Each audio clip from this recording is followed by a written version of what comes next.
So, welcome to this webinar, which is the first of 3 devoted to the most common types of argumentation, and that is the continuation of the introductory one that I conducted last year.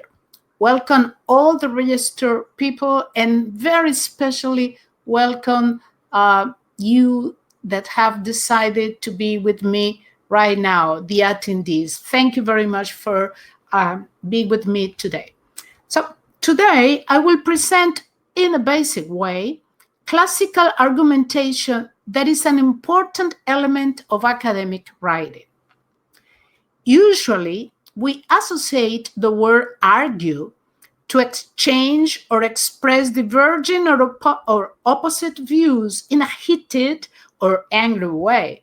However, its main meaning is to give reasons in support of an idea with the aim of persuading others to share our views. And that's its meaning in academic writing. Because writing in academic context has the ultimate goal of convincing others of the validity of our positions, and the classical or Aristotelian way of doing that has proved being effective for thousands of years. I want to present you 2 quotes. Both of them were said by Aristotle. This one points out what all of us should do, especially graduate students. Criticalness lets us understand situations better and make more appropriate decisions. To be critical, argumentation is essential, and that's why we are conducting this webinar.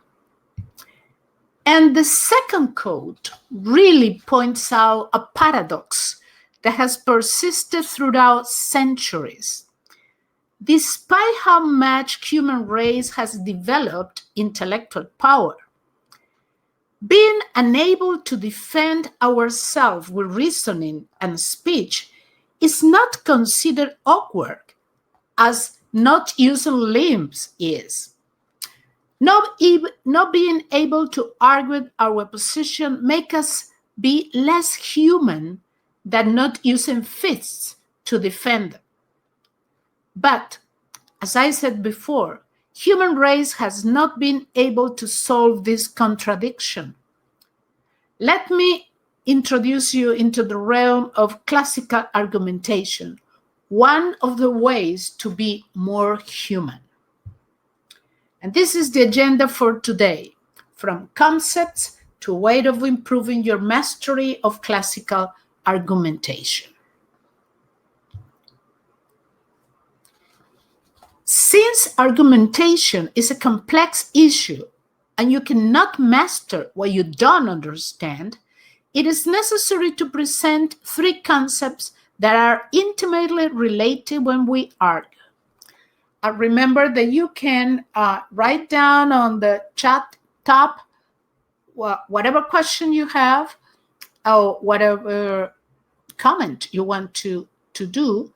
I can address them while I'm developing the webinar, or we can do it at the end of it. Now, they are the 3 concepts that we are going to explain are rhetoric, logic, and argumentation. Let's see what those concepts refer to. Rhetoric is usually associated to politicians, communicators, and educators. And perhaps the first idea we have when we hear that word is that it is used to convince us of something. Let's see different definitions of rhetoric to check how accurate our first thought may be. Here you have some concepts, some definitions. And as you can infer from these definitions, rhetoric appeals to our basic characteristic of being creatures made in symbolic exchanges. As Wayne C. Booth, an American literary critic, said, creatures that are developed in the process of sharing intentions, values, meanings with more commonalities than differences, even though sometimes we just pay attention to our differences and not our common ground. Welcome, Melissa. We are basically rhetorical animals whose nature is discovered and lived in symbolic processes. Therefore, rhetoric refers to the study and uses of written, spoken, and visual language to organize and maintain social groups, construct meanings and identities, coordinate behavior, mediate power, produce change, and create knowledge. In other words, to convince people. And here you have a categorization of rhetoric into three main areas that are linked to present, past, and future actions. Each branch has a specific goal related to convincing others of the validity or not of our actions. And once again, they are all based on symbolic processes. Welcome, Cecilia. As you can see, one branch is deliberative, which is focused on future and want to persuade or dissuade us. Judicial, which is focused on past, and it refers to accuse or defend. And apathetic, which is related to the present and has to be with praising or blaming something. Right? Now, we enter into the realm of Mr. Spock's beloved logic. The term logic came from the Greek word logos, which is sometimes translated as sentence or discourse or reason or rule and even ratio. Of course, these translations are not enough to help us understand the more specialized meaning of logic as it is used today. So let's see what it is. Logical reasoning, or just logic for short, is one of the fundamental skills of effective thinking. It works by raising questions like, if this is true, what else must be true? If this is true, what else is probably true? Or if this isn't true, what else can't be true? These are all inferences. In other words, they are connections between a given sentence, which is known as the premise, and another sentence, which is known as the conclusion. Inferences are the basic building blocks of logical reasoning, and there are strict rules governing what counts as a valid inference and what doesn't. It's a lot like math, but applied to sentences rather than numbers. It is important for arguing because it rules the validity of the reasoning process and outcome. So when you are writing academic text and when you are developing research studies, you have to make inferences from the data that you collected, and you have to evaluate if your inferences are valid or not. And for that, you need the rules of logic. Now, these are the type of logic we use. Let's see them. Formal logic is what we think of as traditional logic or philosophical logic, namely the study of inference with purely formal and explicit content. It can be expressed as a particular application of an abstract rule, such as the rules of formal logic that have come down to us from Aristotle. Informal logic studies natural language arguments and attempts to develop a logic to assess, analyze, and improve ordinary or everyday language reasoning. Natural language here means a language that is spoken, written, or signed by humans for general purpose communication. It focuses on the reasoning and argument one finds in personal exchange, advertising, political debate, legal argument, and the social commentary that characterizes newspaper, television, the internet, and other forms of mass media. And you can think of the great amount of inferences that are done every day in each one of those social medias, and that can elevate the prestige of someone or just destroy somebody just because of the inferences, without taking into account the rules of logic to know if those inferences could be valid or not. Well, consider symbolic logic is the study of symbolic abstractions that capture the formal feature of logical inference. It deals with the relations of symbols to each other, often using complex mathematical calculus in an attempt to solve problems that traditional formal logic is not able to address. And finally, mathematical logic is the application of the techniques of formal logic to mathematics and mathematical reasoning, and conversely, the application of mathematical techniques to the representation and analysis of formal logic. For example, computer science is a product of this type of logic. So, it's time to talk about the argumentation concept. Usually, to understand a complex term, it is a good idea to begin by describing what it is not.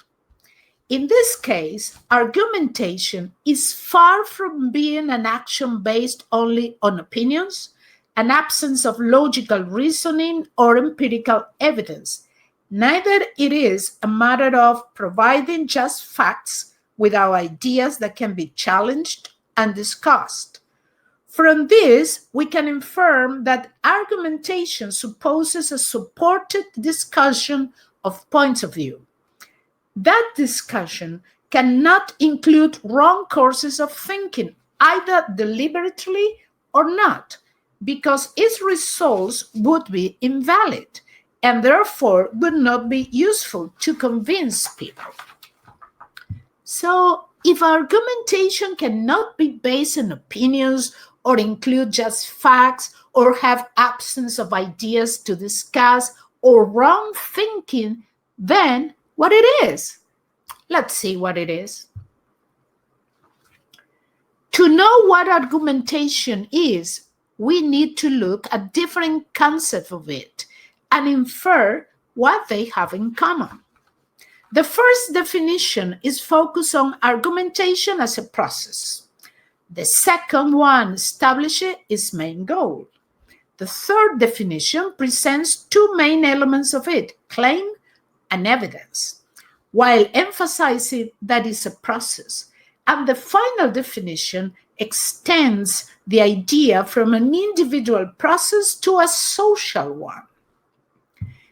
Consequently, we can say that argumentation is a thinking process performed to convince others in order to resolve problems, answer questions, settle issues, and dispute, which makes it a social process. And that goal is achieved by means of providing claims, reasons, and evidence, which are the parts that form arguments. So, this is how argumentation is, at the end, conceived: a thinking tool that may be produced in both oral and written form to help us create more functional and balanced environment for us to act as individuals as members of society. Ooh, it sounds complex. It is, but there is something very important. Being a mental ability, argumentation is suitable to be learned. And this is even more possible when it is performed in written form due to the permanence that the written means has, which allows us to review and edit the product of the thinking process. So don't worry, you can learn how to do it and do it very well. So, classical or Aristotelian argumentation, which is today's topic, is related to rhetoric. It has existed for thousands of years. An early example of rhetoric date all the way back to ancient Akkadian writings in Mesopotamia. Welcome, Edward. In ancient Greece and Rome, rhetoric was most often considered to be the art of persuasion and was primarily described as a spoken skill. In these societies, discourse occurred almost exclusively in the public sphere. So learning the art of effective, convincing speaking was essential for public orators, legal experts, politicians, philosophers, generals, and educators, and it still is for some of them. Today, rhetorical scholars still use strategies from the classical era to conceptualize argument. However, whereas oral discourse was the main focus of the classical rhetoricians, modern scholars also study the peculiarity of reading argument. Aristotle provides a crucial point of reference for ancient and modern scholars alike. Over 2,000 years ago, Aristotle literally wrote the book on rhetoric. His text, Rhetorike, which means on rhetoric, explores the techniques and purposes of persuasion in ancient Greece, laying the foundation for the study and implementation of rhetoric in future generations. Though the ways we communicate and conceptualize rhetoric have changed, many of the principles in that book are still used today. And this is for good reason. Aristotle's strategies can provide a great guide for organizing your thoughts as well as writing effective arguments, essays, and speeches. And to understand how argument works on rhetoric, you must first understand the major appeals associated with rhetoric. Aristotle identified 4 major rhetorical appeals: ethos, or credibility; logos, or logic; pathos, or emotion; and kairos, or time. Let's see them, because I'm going to tell you an example in which you can see how those 4 appeals that were created thousands of years ago are still used today in commercials, for example. So, ethos is an appeal to credibility. This is the way a speaker or a writer presents themselves to the audience. You can build credibility by citing professional sources. When you cite a source to support your point of view, you are appealing to credibility.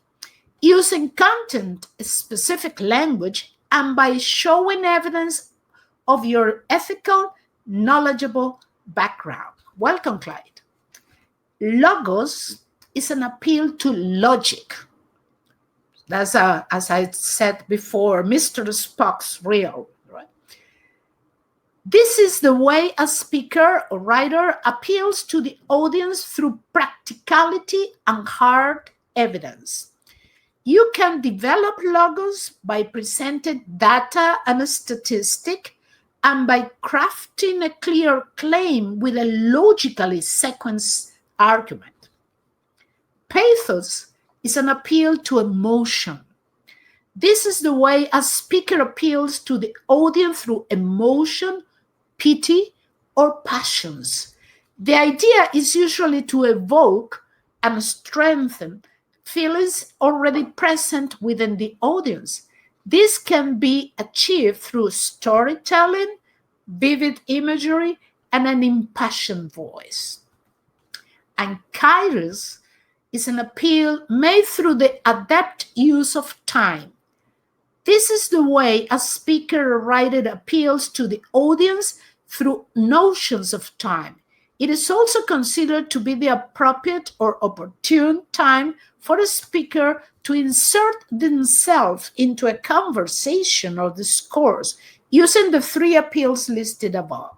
A kairotic appeal can be made through calls to immediate action, presenting an opportunity as temporary, and by describing a specific moment as propitious or ideal. An easy way for you to conceptualize these appeals is through advertisements, particularly infomercials or commercials. We are constantly being exposed to the type of rhetoric above, whether it be while watching television or movies, browsing the internet, or watching videos on YouTube. Let's do this. Imagine a commercial for a new car. The commercial opens with images of a family driving a brand new car through rugged, forested terrain, over large rocks, past waterfalls, and finally to a serene camping spot near a tranquil lake surrounded by giant redwood trees. The scene cuts to shots of the interior of the car, showing off its technological capacities and its impressive spaciousness. A voiceover announces that not only has this car won numerous awards over its competitors, but that it is also priced considerably lower than comparable models, while getting better gas mileage. But don't wait, the voiceover says explicitly. Current leases pay 0 APR financing for 12 months. In just a few moments, this commercial has shown masterful use of all four appeals. The commercial utilizes pathos by appealing to our romantic notion of family, escape, and the great outdoors. The commercial develops ethos by listing its awards, and it appeals to our logical tendency by pointing out we will save money immediately because the car is priced lower than this competitor, as well as in the long run because it's higher MPIG rate. Finally, the commercial provides us an opportune and propitious moment for its target audience to purchase a car immediately. So, depending on the nature of the text, argument, or conversation, one appeal will likely become most dominant. But rhetoric is generally most effective when the speaker or writer draws on multiple appeals to work in conjunction with one another. And that's why Aristotelian appeals are still valid and effective today. How many times you have been convinced to buy something using Aristotelian appeals? And the point is that you didn't even know that. So the Aristotelian or classical argumentation has the goal of convincing the audience that the author's position is the better possible. In the slide, you have the different stages that you have to follow in order to develop this kind of argumentation. The idea is that you introduce your argumentation describing the issue or problem you are interested in. Then present your position and also alternative ones which you refute by means of providing sounded evidence that support the validity of your view and the weaknesses of the other views. Finally, you reach to a conclusion that has to be coherent and congruent with the claim and the evidence. Now, let's go deeper into developing classical argumentation. So far, we have talked about the concept of what they are, and now that you have, I hope, a clearer idea of what we are dealing with, it's time to know how to do it. Let's begin by the introduction. The introduction warms up the audience, establishes goodwill and rapport with the readers, and announces the general theme or thesis of the argument. In your introduction, you have an opportunity to gain the interest of your reader, but you also have the responsibility of situating the argument and setting the tone of your writing.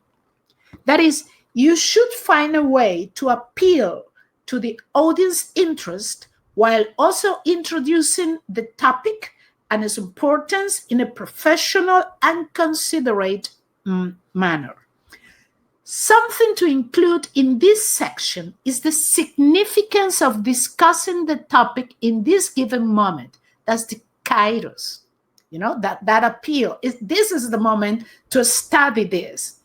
This provides the issue a sense of urgency that can validate your argument.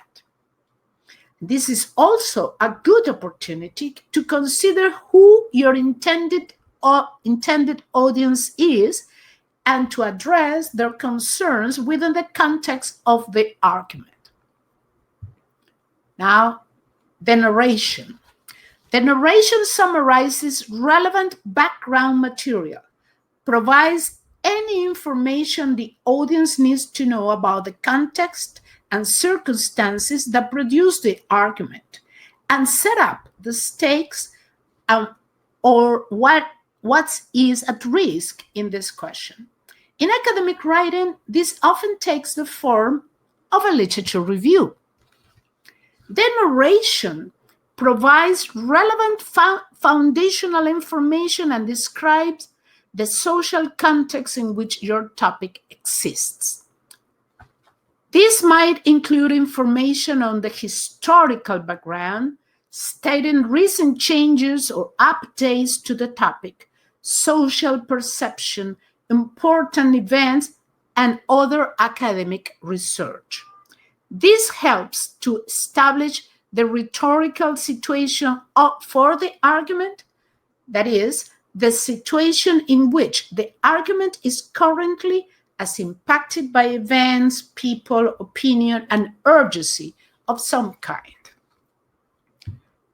And it's time to the proposition or confirmation.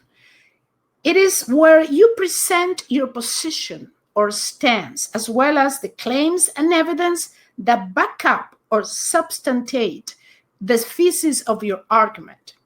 These claims and evidence are often connected together in a chain of reasoning that links reasoning, facts and examples, and testimony that support the main claim you are making. Because this section helps to set up the rest of your argument, you should place it near the beginning of your paper. Keep in mind, however, that you should not give away all your information or evidence in it. This section should be fairly short, perhaps 3 or 4 sentences at most for most academic essays. Of course, for a thesis, for a dissertation, you have to write more. You can think of this section of your argument like the trailer of a new film. It should be concise, should entice the audience, and should give them a good example of what they are going to experience, but it shouldn't include every detail. The conception or refutation sections, which usually go together, exist because arguments always have more than one side. It is always dangerous to ignore them. Besides, reasonable audiences often have more than one response to an argument. So considering the opposite viewpoints, they enable a good arguer to anticipate and respond to the objection that her or his position might rise and diffuse opposition before it gets started. So you work in advance, presented the alternative positions so you can diffuse them before the reader begins to think that, this could be the answer, and not the one that this person is giving me. The concession is the evidence that supports your claims, while the refutation is the acknowledgement that other opinions exist and have merit, while also showing why those claims do not reject your argument. Okay, if you feel strange including information that seems to undermine or weaken your own claims, ask yourself this. Have you ever been in a debate with someone who entirely disregarded every point you tried to make without considering the credibility of what you said? Did this make this argument less convincing? That's what your paper can look like if you don't acknowledge that other opinions indeed exist and warrant attention. After acknowledging an opposing viewpoint, you have two options. You can either concede the point, that is, admit that the point is valid and you can find no fault with their reasoning, or you can refute their claim by pointing out the flaws in your opponent's argument. And finally, the conclusion, where the writer ties things together, creates a sense of closure, answers the questions, or solves the problem stated in the introduction. In other words, closes the circle and gives the readers a feeling of completion and balance. In a dissertation, for instance, is when you make your conclusion and make your recommendation and you close the whole process. Okay? But sometimes writers like to add a final blast, a big emotional or ethical appeal that helps sway the audience opinion. Many people do that too. Remember, this is your final opportunity to make an impact in your essay or your academic paper and leave an impression on your audience. In this section, you are expected to summarize and reevaluate everything you have proven throughout your argument. However, there are multiple ways of doing this. Depending on the topic of your essay or your academic paper, you might employ one or more of the following in your closing. Let's see which one. You can call to action. Encourage your audience to do something that will change the situation or topic that you have been discussing. Or you can discuss the implication for the future. What do you do in your dissertation when you make recommendations? What might happen if things continue the way they are going? Is this good or bad? Try to be impactful without being overly dramatic. Or you can discuss other related topics that warrant further research and discussion. Or you can make a historical parallel regarding a similar issue that can help to strengthen your argument. Or you can urge a continued conversation of the topic for the future. So be sure to consider carefully which rhetorical appeals to employ to gain a desirable effect. Make sure also to summarize your findings, including the most effective and emphatic pieces of evidence from your argument. Reassert your major claim and end on a compelling, memorable note. And here you have an example of classical argumentation. I mean, it's a short example. Read it carefully when you download the presentation, or I put it on the handouts, or when you access to the presentation. Read it carefully and reflect upon what is included in each section of it and how it exemplifies what we have been talking about so far. Now, let's see some guidelines to improve your ability to do classical argumentation, because you may say, I don't know, you are too quiet. So that could be that you are overwhelmed by all these things. But take it easy, because you can learn this. And now I'm going to show you things that you can do to improve your ability to do classical argumentation. Let's begin by the introduction. The introduction has 3 jobs to do. It must attract the interest of a specific audience and focus it on the subject of the argument. It must clearly signal the writer's specific position or stance on the issue and or the duration of her or his argument. Usually, a classical argument has a written thesis statement early in the paper, usually in the first paragraph or the second one. And third, it must establish the writer's role or any special relationship the writer may have to the subject or the audience. For instance, you are committed to a movement to look for a cancer cure because your mother is a breast cancer survivor. So you said it. It should also establish the image of the writer, what is called the ethos, that he or she wants to project in the argument. Is that person caring, aggressive, passionate, etc.?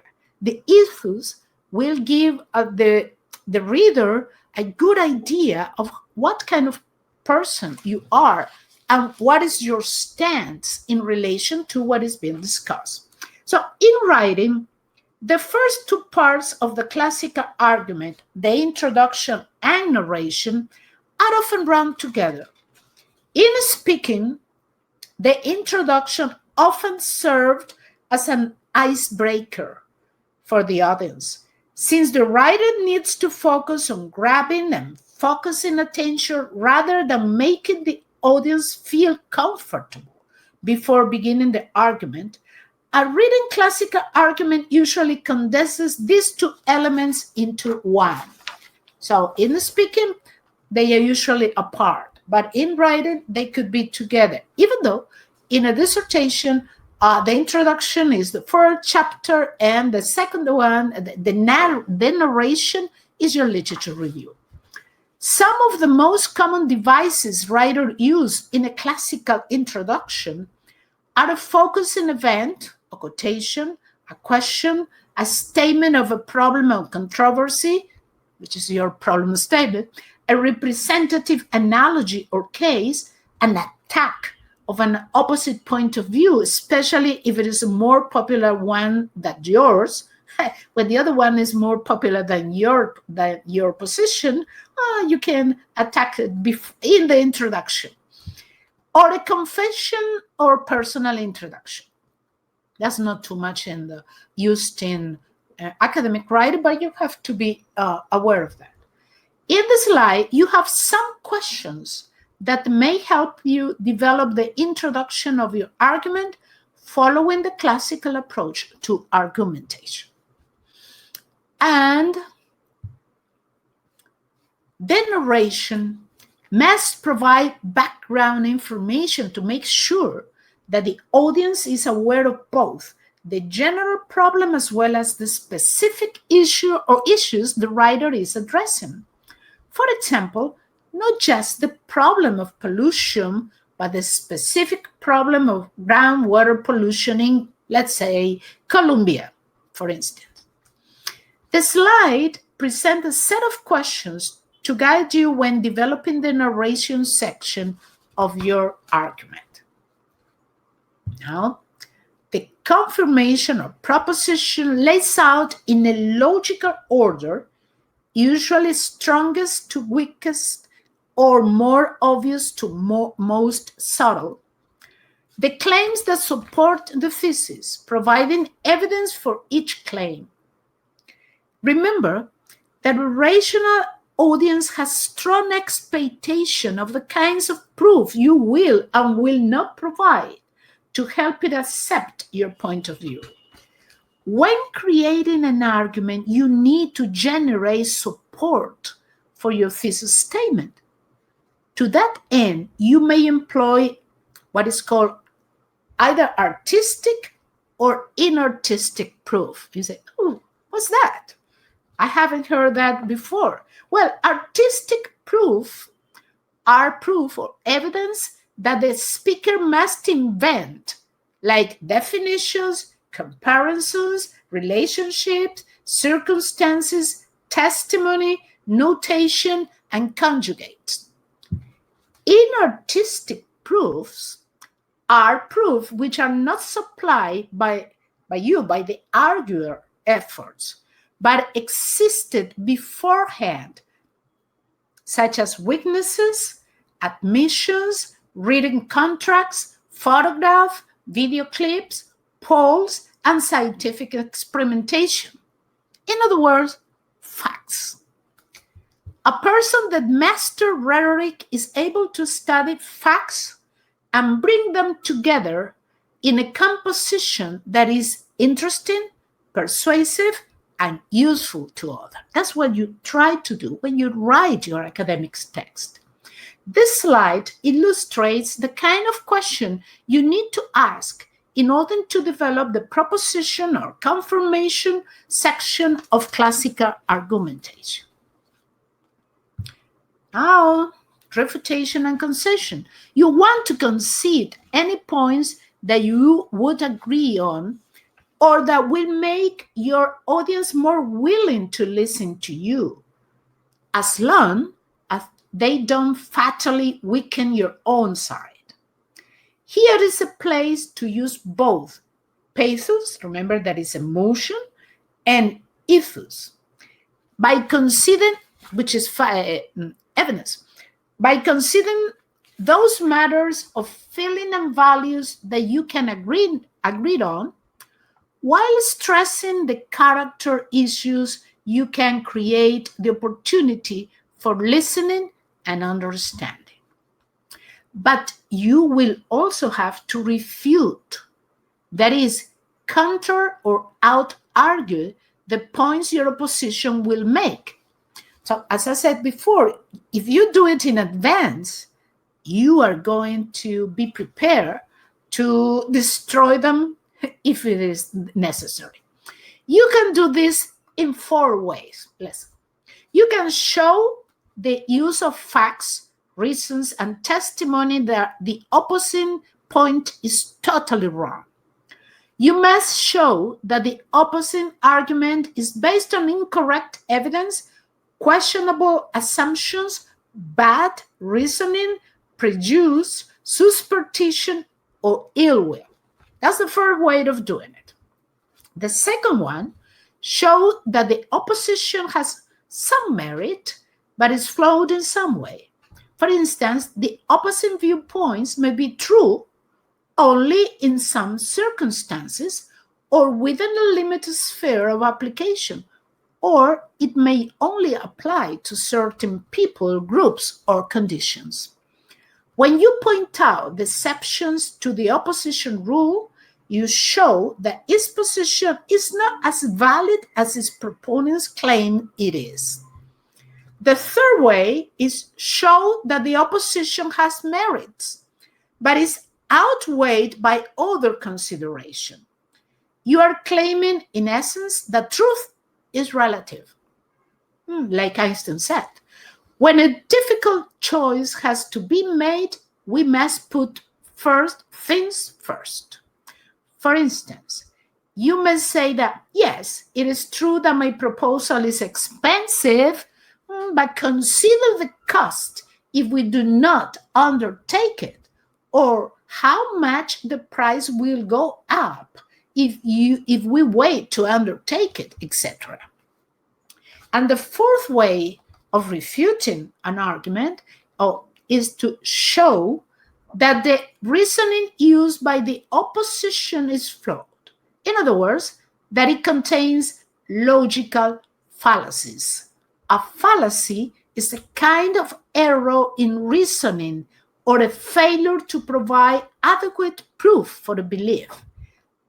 By the way, I conducted a webinar about fallacies that you can check. I conducted last year, and you can, at the beginning of this year, you can check it. In general, the strategy of proving that an argument is totally wrong is the most difficult to achieve. Showing that a position is sometimes valid gives the opposition a face-saving out and preserve some sense of common ground. The questions of the slide may help you develop this section of the argument. Finally, conclusions are hard, and there is a temptation to simply repeat your thesis and topic sentences and pray for a miracle. Sometimes the conclusion is as long as the text before it. However, if you try to step back in your conclusion, you can often find a way to give a satisfying sense of closure. You might reflect on the background. Why has this remained a problem, and why is it so important to solve it your way now? Or you might get back to the common ground you have with your audience. Why does accepting your argument reinforce your shared beliefs and values? Too many times, classical arguments don't close. They just stop, as if the last page is missing. And this sense of incompleteness leaves readers dissatisfied and sometimes less likely to accept your argument.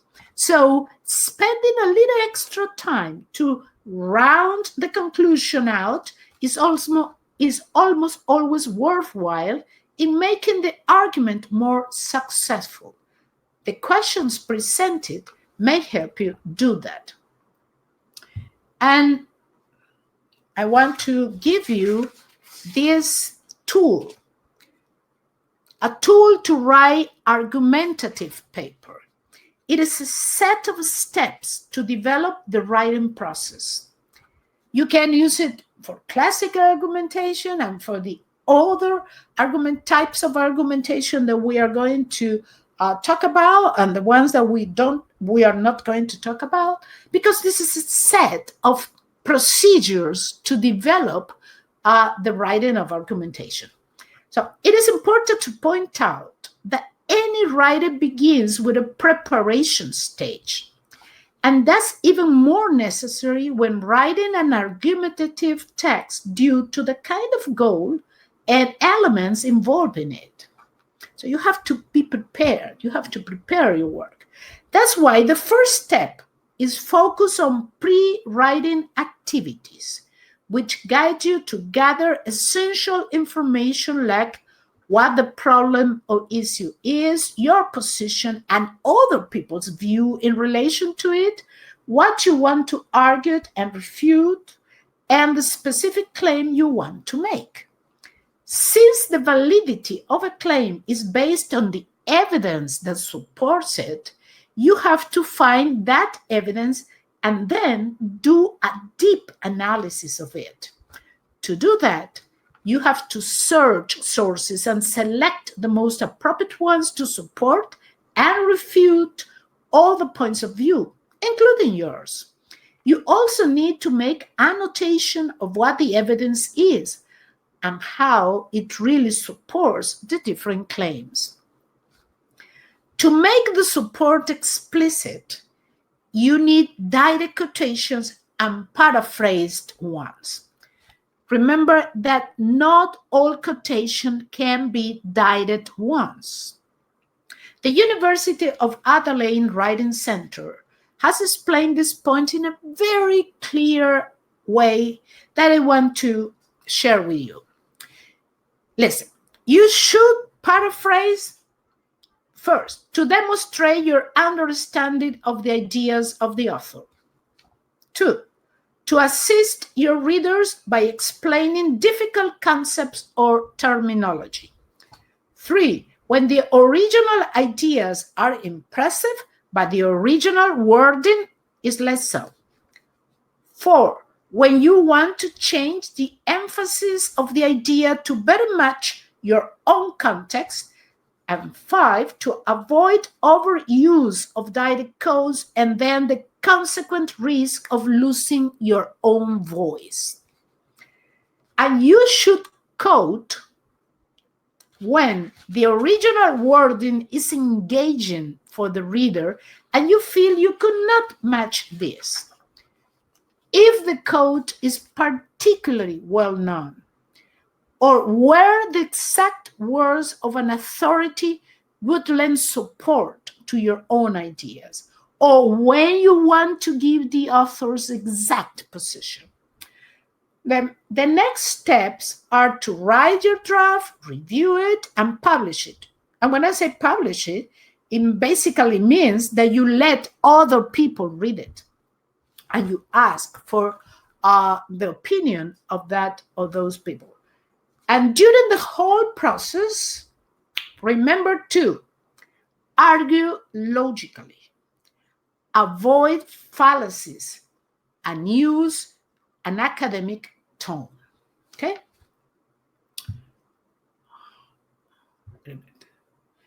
As the last idea to present today, I want to emphasize that classical argumentation has been used for thousands of years and is still useful, even though the context and topics have changed dramatically. Then it seems sensible to practice it. In next webinars, I will discuss other types of argumentation that are different from the classical approach, but all of them have common grounds. Here you have the references that I used today. And once again, I want to remind you about your professional development plan. So I'm going to take some water and I want you to share your ideas or your opinions or ask your questions.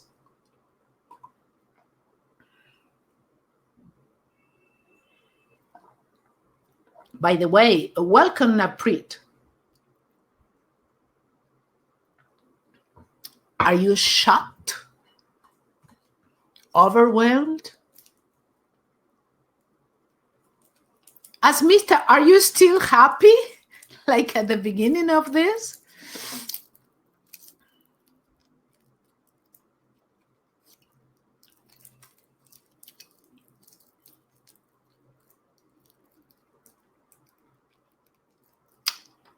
Nathan says, great webinar, amazing insight and practical writing tip. Thank you. My pleasure, dear. You cannot believe how much I work in order to summarize in terms that you can use and apprehend this topic, because it's a very difficult topic in the sense that it has too many philosophical, linguistics, emotional, socio-linguistic elements involved. So if you think that you like it, I'm very, very, very pleased.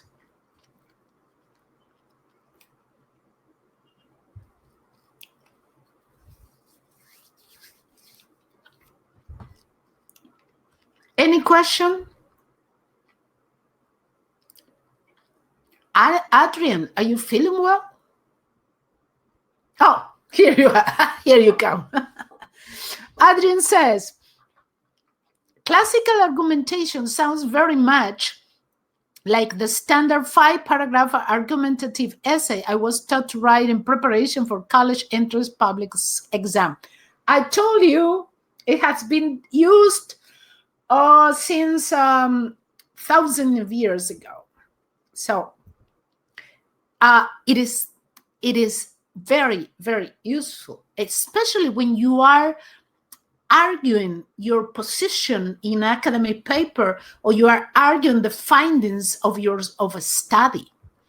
Annalyn said, very interesting, just a lot to take in, but masterfully presented. Thank you. I know that it has a lot, and that's why you are going to download the presentation and you are going to check the recording again, because it's something that you cannot apprehend totally just in one hour.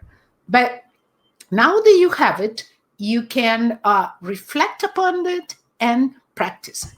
Nathan said, I have to do a rhetorical analysis. Can I use the format? Sure, you can use it. You can use this one, which is the classical one. You can use the dialectic one, which is a little more difficult. Or you can even use the Ptolemaic argumentation, which is very analytical and is most used when you are trying to understand or to evaluate an argument rather than to build one. Okay, so you can use it, absolutely. Any other question? Well, let me stop the recording. And of course, I want to invite you to the second part of this set of webinars, which is called Dialectical or Rogerian Argumentation, How to Do It. It will be on the 28th of this month. So thank you very much for registering, and also especially to the people who comes to be with me today. Thank you very much.